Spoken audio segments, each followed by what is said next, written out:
Welcome to online class of Sakina public school. आज हम ये पहला चैप्टर क्लास 5th के लिए देख रहे हैं। चैप्टर को मैं आपको दिखा देता हूँ। आप ये चैप्टर खोल लीजिए, चैप्टर नंबर 1, और मुझे सुनिए और उसके बाद मैं ये बताऊँगा। आप लोगों ने क्लास 4th में पढ़ा होगा प्लांट्स के बारे में, तो आपको थोड़ा बहुत याद होगा कि प्लांट्स कितनी तरह के होते हैं। टीचर ने बताया होगा इस क्लास में, 4th क्लास में आपको कुछ ऐसे प्लांट्स हैं जो आपने जो पढ़ा होगा कि जो बहुत छोटे होते हैं साइज़ में, कुछ थोड़ा उनसे बड़े और कुछ बहुत बड़े जिनको हम ट्री कहते हैं। तो इस तरह से प्लांट्स की कम से कम 3 कैटेगरी तो होती हैं: हर्ब्स, शर्ब्स और ट्रीज़। ये 3 कैटेगरी प्लांट्स की हैं। हम प्लांट्स के बारे में, हमारा चैप्टर कहता है मोर अबाउट प्लांट्स के बारे में। तो इसमें जो चीज़ें हम लोग पढ़ेंगे वो रिप्रोडक्शन से शुरू करेंगे।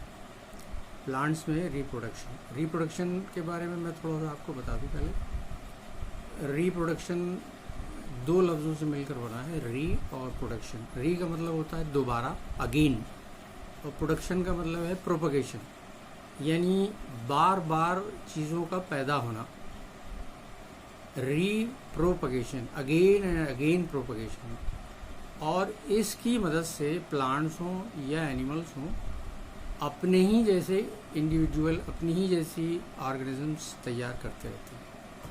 प्लांट्स में रिप्रोडक्शन के लिए कई चीज़ें हैं। एक तो आपने देखा होगा 2 तरह के प्लांट्स नज़र में होंगे। एक तो ऐसे जो जिनमें फ्लावर्स आते हैं, और एक ऐसे जिनमें फ्लावर्स नहीं आते। तो बेसिकली हम प्लांट्स की 2 कैटेगरीज मान के चलते हैं: फ्लावरिंग प्लांट्स और non flowering plants. Flowering plants में रिप्रोडक्शन का जिक्र बाद में करेंगे। उससे पहले रिप्रोडक्शन के बारे में हम ये देखें कि आखिर प्लांट्स रिप्रोड्यूस कौन कौन से तरीक़ों से करते हैं। प्लांट्स में एक तो रिप्रोडक्शन का तरीका है कि प्लांट्स सीड्स पैदा करें। सीड्स आपने देखे होंगे, जैसे चना आपने देखा होगा, चना एक सीड है। गेहूँ, व्हीट आपने देखा होगा, एक सीड है। मटर के दाने देखे होंगे, वो भी सीड्स हैं। सेम की फली के अंदर निकलने वाले बीज देखे होंगे आपने। इनको अगर हम इनको माकूल कंडीशंस प्रोवाइड करें, जैसे अच्छी सॉइल, अच्छी क्वालिटी की मिट्टी हो, और मिट्टी में थोड़ा नमी हो और थोड़ी सी गर्मी हो, तो इनमें से नया पौधा निकल आता है, ये जर्मिनेट कर जाते हैं। तो एक तो तरीका है प्लांट्स में रिप्रोडक्शन का, सीड्स के ज़रिए नए प्लांट्स बने। दूसरा तरीका है प्लांट्स के बॉडी पार्ट्स के ज़रिए रिप्रोडक्शन में। बॉडी पार्ट्स में जो जिनसे नया प्लांट बन सकता है, वो आपकी बुक के हिसाब से आपने देखा होगा, हर एक प्लांट के 3 हिस्से तो सभी जानते हैं: रूट, शूट मतलब स्टेम, और फ्लावर्स। ये 3 हिस्से आपने देखे होंगे, और ये तीनों हिस्से ऐसे हैं जिनसे प्लांट्स रिप्रोड्यूस कर सकते हैं। यानी बॉडी पार्ट्स में रूट्स, स्टेम्स और फ्लावर्स, ये तीनों तरीक़ों से, ये तीनों चीज़ों से नए प्लांट्स बन सकते हैं। कुछ प्लांट्स ऐसे हैं जो बारीक स्पोर्स पैदा करते हैं, सीड्स नहीं बल्कि स्पोर्स जो हैं वो माइक्रो स्ट्रक्चर हैं, लेकिन ये नया प्लांट बनाने में मदद करते हैं। अब सीड्स के बारे में थोड़ा सा आपकी बुक बोलती है कि देख लें क्या है। तो सीड्स से आप अगर अपनी बुक लेके बैठे होंगे तो आप देख रहे होंगे कि उसके दूसरे पेज पर एक टोमेटो बना है, एक कुकम्बर है, एक पोटैटो है, एक कैरेट है और एक ऑरेंज है, और उसके नीचे कॉर्न सीड्स हैं, पी सीड्स हैं और सोयाबीन सीड्स हैं। सीड एक ऐसा स्ट्रक्चर है प्लांट का जिसके अंदर ये सलाहियत रहती है, ये ताकत, ये कैपेसिटी रहती है कि वो नए बेबी प्लांट को बना सके। तो आपने चना देखा होगा, गेहूँ देखा होगा, व्हीट सीड, और आपने बीन सीड्स देखे होंगे, सेम के बीज। इनके अंदर एक बेबी प्लांट छुपा रहता है। जब हम कुछ जर्मिनेशन की यानी इनको पैदा होने की कंडीशन प्रोवाइड करते हैं तो पता ये चलता है कि इनसे एक नया पौधा बन के निकल रहा है। तो नए पौधा बनने के लिए कुछ एनर्जी की ज़रूरत पड़ती है, और ये एनर्जी सीड के अंदर मौजूद फूड से मिलती है। तो इसका मतलब ये हुआ कि सीड्स जो हैं उनके अंदर खाना जमा करने का या फूड स्टोरेज का हिसाब रहता है। यानी अगर हम किसी सीड को तोड़ कर देखें तो कभी कभी ऐसा लगता है कि उसका एक ही हिस्सा है। जैसे गेहूँ जो है इसके दो पार्ट नहीं होंगे, लेकिन अगर चने को हम तोड़ेंगे तो देखा होगा आपने, तो चना जो है दो हिस्सों में बढ़ जाता है। तो इसका मतलब ये है कि सीड्स दो तरह के हो सकते हैं। एक तो जिनके अंदर एक ही लीफ, सीड लीफ कहते हैं इसको, कॉटिलिडन उसका नाम है, कॉटिलिडन, COTYLETON, कॉटिलिडन। और अगर एक से ज़्यादा है, दो हैं कॉटिलिडन्स, इनके अंदर बहुत सारा खाना जमा रहता है, और इन दोनों के बीच में एक स्ट्रक्चर रहता है छोटा सा। वही आने वाले समय में भविष्य का बेबी प्लांट है। तो बेबी प्लांट उसके अंदर महफूज रहता है, और उस बेबी प्लांट की ग्रोथ के लिए इन सीड लीव्स में या सीड लीफ में बहुत सारा खाना जमा करते हैं प्लांट, क्योंकि इस सीड को इसके प्लांट से खाना नहीं मिलेगा। बाद में जब ये सीड अपने मदर प्लांट से अलग हो जाएगा, अलग ही हो जाते हैं, और हम लोग ला के बोते भी हैं सीड्स को।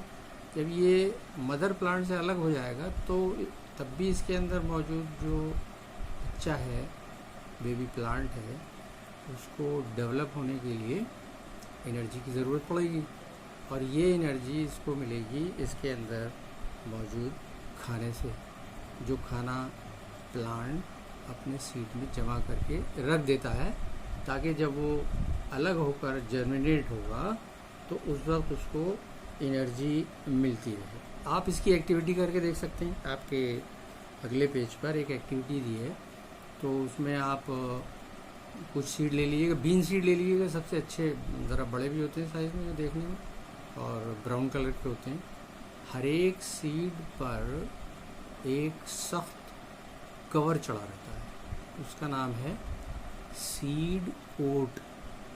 सीड कोट उसकी हिफाजत के लिए और काफ़ी मजबूत होता है।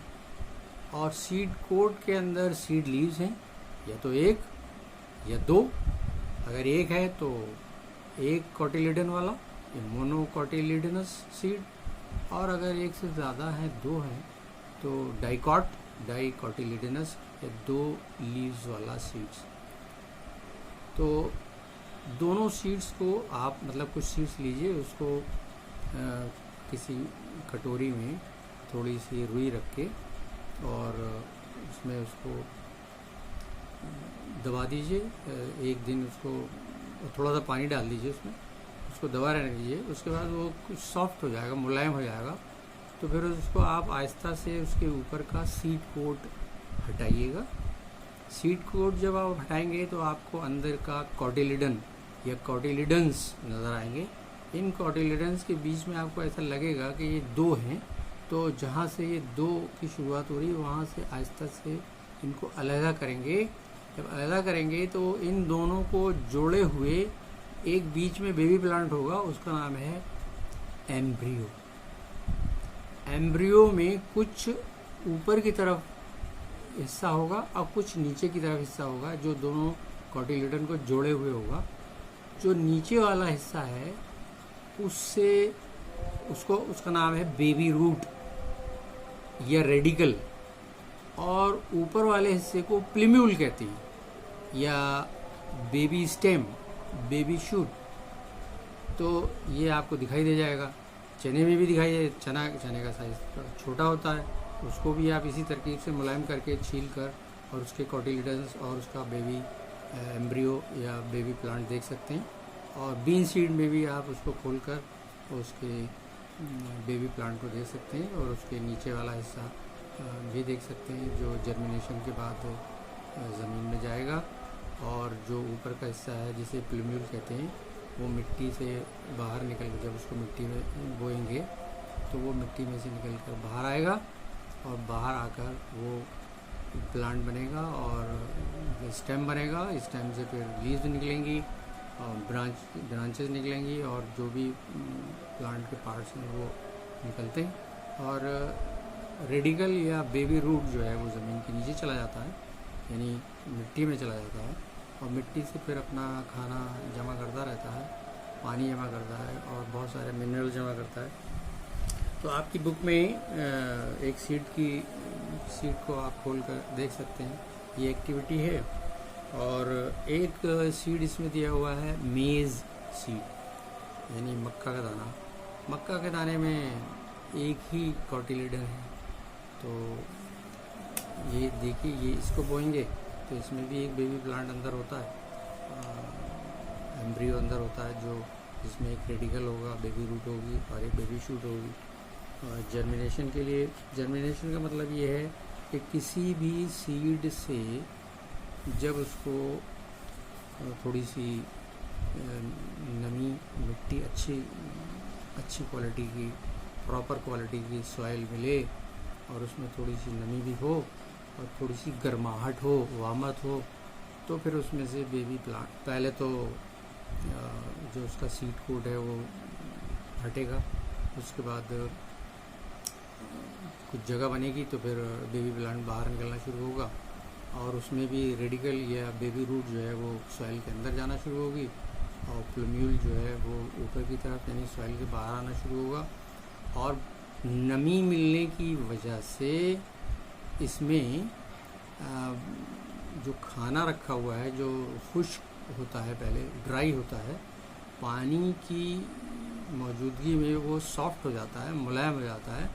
और प्लांट चूँकि अभी इसको खाना लाने के लिए अभी कोई दूसरा सोर्स नहीं है, तो कॉटिलिडन या सीड लीव्स ही इसको खाना प्रोवाइड करेंगे, और वो जब भी प्रोवाइड करेंगे जब वो नमी की मदद से मुलायम हो जाएगा, और वो उसको बेबी प्लांट को या एम्ब्रियो को खाना प्रोवाइड करने लगेगा, फूड सप्लाई शुरू हो जाएगी उसकी कॉटिलिडन से ही। और ये जब तक चलती रहेगी सप्लाई, जब तक कि खुद बेबी प्लांट के पास एक या दो लीव्स नहीं पैदा हो जाएंगी। और ये बात बताएंगे हम आपको कि फिर लीव्स का क्या फंक्शन है, और ये कब तक खाना सीड प्रोवाइड करता रहेगा प्लांट को। तो जर्मिनेशन का मतलब है कि जब ये प्रॉपर कंडीशंस, यानी नमी, अच्छी मिट्टी, अच्छी सॉइल और हल्की फुल्की गर्मी, वामत इनको मिलेगी, तो फिर ये उसमें से बाहर निकलने की कोशिश करता है, क्योंकि इसको एनर्जी मिलने लगती है। और आपको मालूम है कि साइंस के स्टूडेंट हैं कि दुनिया में सारे काम एनर्जी के ही मदद से होते हैं, तो इनको भी एक केमिकल एनर्जी मिलेगी सीड कॉटिलिडन से या सीड लीव से। यानी दूसरे लफ्ज़ों में कहें सीधा कि इनको खाना मिलेगा अभी वहाँ से, और ये बढ़कर प्लांट जब ये इसका स्टेम प्लांट के यानी सीड के बाहर निकलकर, सॉइल से बाहर निकलकर हमारे एटमॉस्फेयर में आ जाएगा as a plant, as a baby plant, तो फिर इसके पास अपनी लीव्स होंगी, और फिर इसको कॉटिलिडन से खाना लेने की ज़रूरत कम होती जाएगी और ये पत्तियां खुद अपना खाना बनाना शुरू कर देंगे। आपने पढ़ा होगा कि पत्तियां जो हैं वो किसी भी प्लांट की किचन कहलाती हैं और इनमें ये सलाहियत रहती है, ये इनकी अपनी कैरेक्टरिस्टिक है, उनकी कैपेसिटी है कि वो अपना खाना तैयार करें। प्लांट्स ही ऐसी चीज़ है जो अपना खाना खुद तैयार कर लेते हैं और इसके लिए इनको कुछ चीज़ों की ज़रूरत पड़ती है और वो आपको शायद पता हो। जैसे इनको ये अपना खाना बनाते हैं कार्बन डाइऑक्साइड की मदद से, पत्तियां खाना बनाती हैं कार्बन डाइऑक्साइड की मदद से, और इनको चाहिए सनलाइट, आपने पढ़ा होगा, और इनको चाहिए पत्तियों में मौजूद क्लोरोफिल। क्लोरोफिल एक ऐसा पिगमेंट है जो हरे रंग का होता है और पत्तियों का हरा रंग इसी क्लोरोफिल की मौजूदगी से होता है। तो प्लांट की जो रूट्स हैं वो सॉइल से नमी और मिनरल्स लेकर पत्तियों तक पहुंचाती और पत्तियों में क्लोरोफिल पहले से मौजूद है, हरा रंग, और पत्तियां एटमॉस्फेयर से कार्बन डाइऑक्साइड, जितने भी एनिमल्स हैं और एनिमल्स के अलावा जो चीज़ों के जलने से कार्बन डाइऑक्साइड एटमॉस्फेयर में इकट्ठा होती है और एनिमल्स के रेस्पायरेशन के नतीजे में जो कार्बन डाइऑक्साइड इकट्ठा होती है वो कार्बन डाइऑक्साइड पत्तियां एब्जॉर्ब कर लेती हैं एटमॉस्फेयर से, पानी और मिनरल्स सॉइल से ले लेती हैं, सनलाइट, सूरज निकलता है तो सनलाइट की अच्छी खासी मिक़दार मौजूद होती है और इस तरह से ये उन चीज़ों को, कार्बन डाइऑक्साइड को सनलाइट की मौजूदगी में, क्लोरोफिल की मौजूदगी में, मिनरल्स और पानी की मौजूदगी में खाने में बदलती हैं और वो खाना, इनका खाना ग्लूकोज की शक्ल में पत्तियों में तैयार हो जाता है। इतना आज इस लेक्चर में आप याद रखिए। और देखिए आपकी बुक के चैप्टर के शुरू में ही एक बॉक्स दिया हुआ है, उसमें 1 2 3 4 वर्ड दिए हुए हैं जो प्लांट से ही ताल्लुक़ रखने वाले हैं, स्क्रैम्बल्ड हैं, वो आगे पीछे उनके अल्फ़ाबेट कर दिए हैं। आप अपनी कॉपी पर चैप्टर का नाम डालकर, आज की डेट डालकर और इन चारों लफ्ज़ों को, उन चारों वर्ड्स को, स्क्रैम्बल्ड को उतारिएगा कॉपी पर और सोचिएगा कि पहले वर्ड में EALF है तो इनको रीअरेंज करेंगे तो देखिए प्लांट का कौन सा पार्ट बनता है। उसके बाद TESM है, उसको रीअरेंज करेंगे तो आप देखिए प्लांट का कौन सा पार्ट बनता है। और उसके बाद LFWERO है, इसको देखिएगा कि रीअरेंज करने पर कौन सा वर्ड बनता है, प्लांट का ही पार्ट है। और उसके बाद है TROO, इसको रीअरेंज करेंगे तो आप देखिए कि कौन सा वर्ड बनता है। इतना करके रखिए और इसके आगे का यानी सीड जर्मिनेशन के आगे का आप पढ़ के रखिएगा। दूसरे लेक्चर में बात होगी।